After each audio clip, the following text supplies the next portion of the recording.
Mid-State Congressman Scott Perry has a new challenger for the 2024 election.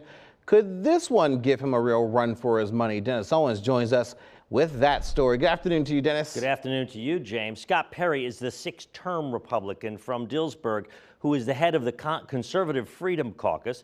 Democrats view him as vulnerable and have found a candidate straight out of central casting. Mike O'Brien just retired from the Marine Corps.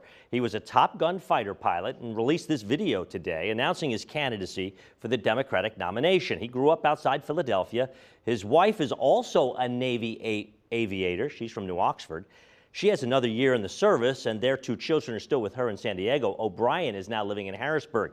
He said when Scott Perry challenged Pennsylvania's slate of electors after the drama of January 6th, he made it his mission to challenge him. After all the death and destruction of that day, and who wasn't going to have the character and integrity to stand up against that? And that's Scott Perry. So for me, that's when it became personal. And that's when there was a sense of urgency in my mind that as soon as I could retire and leave the Marine Corps and enter political service and do something about it, I would.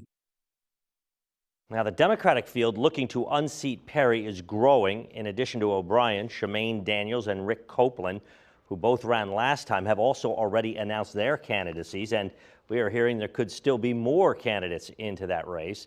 And James, the Perry campaign isn't even acknowledging any of the specific competitors, simply saying they look forward to putting their record before the voters of the 10th Congressional District, and they are confident those voters for a seventh time will send Scott Perry to Washington, because that's the big question here. Can a Democrat even win in this district? And that was the question I was about to ask you. Is this like the white whale? I mean, we hear many times that this seat is vulnerable, and then Scott Perry wins. And then elections happen. Right. Well, they're trying to match. Of course, Scott Perry's a retired brigadier general. They're checking lots of boxes with this candidate. Mike O'Brien seems to be pretty impressive, also seems to have the backing of perhaps some national Democrats. One of the questions he's going to have to answer, however, he's not from here. Never lived here. His wife did, as I mentioned, is from New Oxford, was a basketball star at New Oxford, and is the leading all-time scorer at the Naval Academy, at Navy. Wow. So it's an impressive family, impressive guy. Wait to see what the voters will do. And again, that district skews Republican. There's no question about it. Very interesting to see what happens. And as you said, this field of candidates could get even larger.